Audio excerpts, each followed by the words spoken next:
दोस्तों नमस्कार, स्वागत है आपका हमारे इस YouTube मंच पर। दोस्तों, पिछले वर्ष जून में जिस जोशो खरोश के साथ इंडिया गठबंधन की नींव डाली गई थी, ऐसा लगा कि भारत में मौजूदा सत्ता व्यवस्था की अब उल्टी गिनती शुरू हो गई है। आज भी ये परिस्थितियां कमोबेश विद्यमान है, लेकिन इंडिया गठबंधन में जो जोश दिन प्रतिदिन बढ़ना चाहिए था, वो बढ़ने की बजाय दरकता हुआ दिख रहा है। इंडिया गठबंधन की दूसरी बैठक जब बेंगलुरु में हुई, उस दूसरी बैठक में भी वो जोशो खरोश बरकरार रहा। इतना जोशो खरोश बरकरार रहा कि दिल्ली में जुलाई के महीने में इंडिया गठबंधन की बैठक के पैरेलल कुछ ही दिनों के अंदर अशोका होटल में भूले बिसरे एनडीए को एक बार फिर से इकट्ठा करने की जरूरत महसूस हो गई। चिराग पासवान और उनके चाचा और ऐसे ऐसे दलों के साथ प्रधानमंत्री नरेंद्र मोदी गले मिलते हुए दिखे कि कोई कल्पना नहीं कर सकता था कि सत्ता के गुरूर में डूबी हुई पार्टी का सर्वोच्च नेता, सत्ता के घमंड में चूर पार्टी इस प्रकार से एक दो आधे की संख्या वाले सांसदों की पार्टी से भी इस तरह की बराबरी से बात करेगी। किसी ने सोचा नहीं था। अशोका होटल के डिनर में स्वाभाविक है कि भोजन तो अच्छा था, जो नेता वहां मौजूद थे बताते हैं भोजन अच्छा था, लेकिन सियासत का भोजन उस भोजन से कहीं अलग होता है जो बिल्कुल अच्छा नहीं था। लेकिन सियासत का भोजन जो पटना और बेंगलुरु से शुरू हुआ, वो मुंबई आते आते उसका आत्मविश्वास हिलने लगा।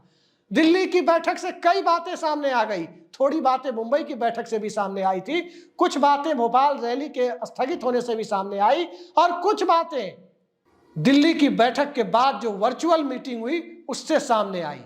और उसके बाद की परिस्थितियां जो आपके सामने हैं, राहुल गांधी और ममता बनर्जी के बीच ममता बनर्जी कितनी हमलावर हैं वो आप देख सकते हैं। नीतीश कुमार इस गठबंधन को टाटा बाय बाय कह चुके हैं। उत्तर प्रदेश में एक तरफा सीटों का ऐलान किया जा रहा है, लेकिन कांग्रेस पार्टी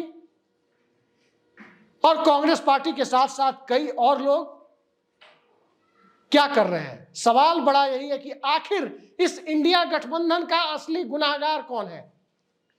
किसकी वजह से इंडिया गठबंधन दिन प्रतिदिन दरकता जा रहा है?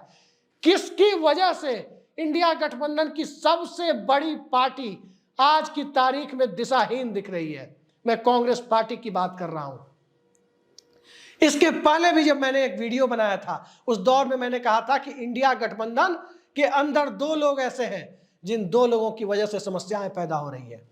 तब मैंने गठबंधन सहयोगियों पर निशाना साधा था। दो लोगों में ममता बनर्जी और रामगोपाल यादव का जिक्र मैंने किया था, और सबने देखा कि नीतीश कुमार ने इंडिया गठबंधन को टाटा बाय बाय कह दिया। इंडिया गठबंधन के बीच आज की तारीख में इस गठबंधन के तोड़क के तौर पर, इस गठबंधन को तोड़ने वाले के तौर पर नीतीश कुमार का नाम दर्ज हो चुका है। लेकिन सवाल यह है कि नीतीश कुमार तो गठबंधन से चले गए, अब यह गठबंधन किस प्रकार से मुकाबला करेगा? और जिस प्रकार से मुकाबला करने की स्थिति बन रही है, क्या बिना चेहरा घोषित किए, बिना नेता घोषित किए, बिना गठबंधन की गांठों को खोले नरेंद्र मोदी और भारतीय जनता पार्टी और इन सब के बीच आरएसएस की सोशल इंजीनियरिंग, इन सब का मुकाबला कर पाएगी कांग्रेस पार्टी या कांग्रेस पार्टी के नेतृत्व वाला इंडिया गठबंधन? मल्लिकार्जुन खड़गे कांग्रेस अध्यक्ष होने के साथ साथ इंडिया गठबंधन के अध्यक्ष भी हैं, लेकिन सवाल यह है कि आखिर वो कौन सी ताकत है, कौन सी राजनीतिक ताकत है जो ममता बनर्जी और अरविंद केजरीवाल की इच्छा के बावजूद, इंडिया गठबंधन में कोई विरोध ना होने के बावजूद इस देश को पहली बार एक दलित प्रधानमंत्री से वंचित कर रही है। दलित को प्रधानमंत्री पद का उम्मीदवार बनाने की घोषणा करने से पार्टी को रोक रही है। जितने मुंह उतनी बातें, जितने लोगों से बात करें उतनी बातें। लेकिन कांग्रेस के अंदरूनी सूत्रों से मेरी बातें हुई, निजी बातें, बहुत सारे लोग निजी स्तर पर आमने सामने की मुलाकात में करते हैं। पेगासस के जमाने में फोन पे कोई बात नहीं करता। पेगासस के जमाने में और आज के जमाने में अपने पॉलिटिकल करियर को दांव पर लगाकर किसी भी पार्टी का कोई भी राजनेता, क्या कांग्रेस, क्या भाजपा, क्या जनता परिवार, क्या कम्युनिस्ट पार्टियां, कोई भी खुलकर बात नहीं करता। लेकिन निजी बातचीत में सबके भड़ास निकलते हैं। और कांग्रेस पार्टी के अंदर जिस एक व्यक्ति को, जिन एक नेता को मौजूदा दौर में इस इंडिया गठबंधन की दुर्दशा के लिए जिम्मेदार ठहराया जा रहा है, उनका नाम है कांग्रेस पार्टी के संगठन महासचिव केसी वेणुगोपाल। केसी वेणुगोपाल जिम्मेदार है या नहीं है मैं नहीं जानता। हम पत्रकारों के पास जो खबरें आती है, जो बातें आती है और उसकी एनालिसिस जो हम लोग करते हैं, उसी आधार पर किसी निष्कर्ष पर पहुंचने की कोशिश करते हैं। अशोक गहलोत कांग्रेस पार्टी में संगठन महासचिव हुआ करते थे और किसी भी पार्टी में अध्यक्ष के बाद जो दूसरा महत्वपूर्ण पद होता है वो जनरल सेक्रेटरी ऑर्गेनाइजेशन, हिंदी में कहें तो संगठन महासचिव का होता है। कई मामलों में अध्यक्ष से भी ज्यादा ताकतवर पद माना जाता है।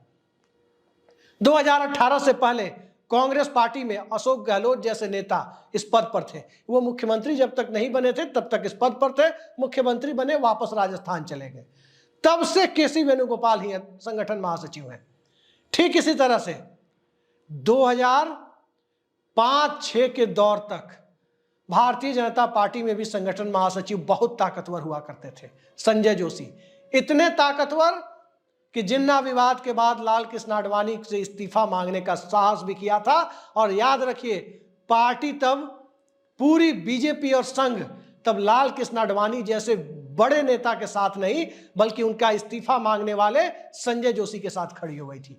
ये ताकत होती है किसी पार्टी में संगठन महासचिव की। कार्यकर्ता और नेतृत्व के बीच जो कड़ी का काम, संगठनों और नेतृत्व के बीच, अलग अलग अनुसांगिक संगठनों, प्रादेशिक संगठनों, जिला स्तर के संगठनों और इन सब संगठनों और नेतृत्व के बीच जो कड़ी का काम करता है, उस संगठन महासचिव का पद होता है।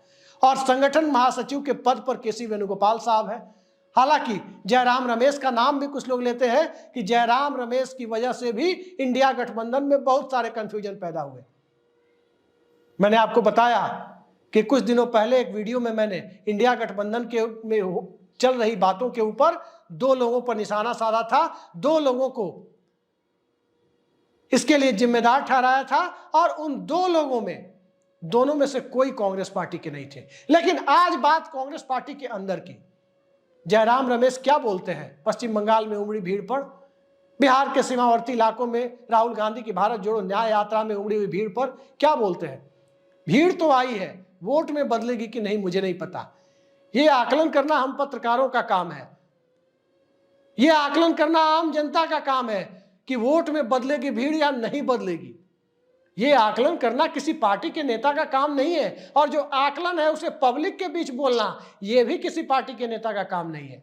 जब पार्टी का नेता ही इस बात को लेकर आशंकित है कि जो भीड़ आ रही है वो वोट में बदलेगी कि नहीं, और यह मैसेज बाहर दिया जा रहा है, तो फिर जनता पर क्या असर पड़ेगा? एक टीवी डिबेट में कांग्रेस पार्टी में कॉमरेड कांग्रेसी कन्हैया कुमार से पूछा गया कि देश में सबसे लोकप्रिय नेता कौन है, राहुल गांधी की नरेंद्र मोदी? तो सीधे सीधे वो अपना प्ले कार्ड ऐसे उठाकर कहते हैं नरेंद्र मोदी, दिखाते हैं नरेंद्र मोदी। अब जब कांग्रेसियों का मोराल इतना गिरा हुआ है, कम से कम ये बात कोई टीएमसी वालों से पूछे कि देश में सबसे लोकप्रिय नेता कौन है, निश्चित तौर पर वो हो ना हो, लेकिन उनकी पार्टी के नेता बोलेंगे कि ममता बनर्जी। जेडीयू वालों से कोई पूछे, भले ही बाहर वाले पलटू कहें, वो कहेंगे नीतीश कुमार। आरजेडी वालों से कोई पूछे वो कहेंगे लालू यादव और तेजस्वी यादव। सपा वालों से कोई पूछे वो कहेंगे अखिलेश यादव। शिवसेना यूबीटी वालों से कोई पूछे वो कहेंगे उद्धव ठाकरे। एनसीपी वालों से कोई पूछे वो कहेंगे शरद पवार। लेकिन कांग्रेस पार्टी के अंदर जो स्थिति है कि वो अपने नेता मल्लिकार्जुन खड़गे और राहुल गांधी को देश का लोकप्रिय नेता नहीं मानते। अपनी सभाओं में उमड़ने वाली भीड़ को वो अपनी पार्टी के लिए वोट में कन्वर्ट करने की बजाय इस प्रकार के संदेश देते हैं कि पार्टी दूर छिटक जाए, वोट दूर छिटक जाए। मध्य प्रदेश में क्या हुआ? मध्य प्रदेश में तेलंगाना के चुनाव में बड़ी भूमिका निभाने वाले एक रणनीतिकार सुनील कानुगोली, उनका नाम बताया जाता है, वो पहुंचे थे, लेकिन उनका बोरिया बिस्तर बांध कर उन्हें वापसी की ट्रेन पकड़ने के लिए कह दिया गया। ये सारी कमजोरियां क्यों हैं? क्योंकि ये सारी कमजोरियां संगठन के स्तर पर दुरुस्त की जाती है। और संगठन महासचिव महोदय की बात क्या कही जाए, एक आध बार लोकसभा भी शायद आए हैं, राज्य सरकार में भी रहे हैं, विधायक भी रहे हैं, लेकिन वेणुगोपाल साहब को न तो हिंदी आती है, वेणुगोपाल साहब को ना तो हिंदी भाषी भारत के संगठन का पता है, ना हिंदी भाषी भारत की सामुदायिक और जातीय राजनीति का पता है, ना ही हिंदी भाषी भारत के मुद्दों का पता है, ना ही हिंदी भाषी भारत की सियासत के चाल चरित्र और चेहरों का पता है। क्योंकि यदि पता होता तो एक अदना सा राजनीतिक समझ रखने वाला व्यक्ति भी इस बात को कह सकता है कि कांग्रेस तो छोड़िए, आज की तारीख में सबसे ताकतवर पार्टी जो हिंदी भाषी भारत की है वो भी ये रिस्क नहीं ले सकती कि यूपी, बिहार और झारखंड जैसे 3 महत्वपूर्ण प्रदेशों में जहां से 134 लोकसभा सीटें आती है वहां पर एक ही जाति का व्यक्ति प्रदेश अध्यक्ष बन जाए। ये एक तरह की हाराकिरी है, ये एक तरह से पूरी पार्टी को सैबोटाज कर देने का एक अघोषित प्रयास आप कह सकते हैं। हो सकता है कि वेणुगोपाल साहब की से जाने अनजाने ये हुआ है, मैं नहीं जानता। और ये तभी जाने अनजाने होता है जब किसी व्यक्ति को संगठन की, समाज की, सामाजिक व्यवस्थाओं की, सामाजिक विमर्श की और सामाजिक से लेकर आर्थिक और राजनीतिक परिस्थितियों की जानकारी नहीं होती है।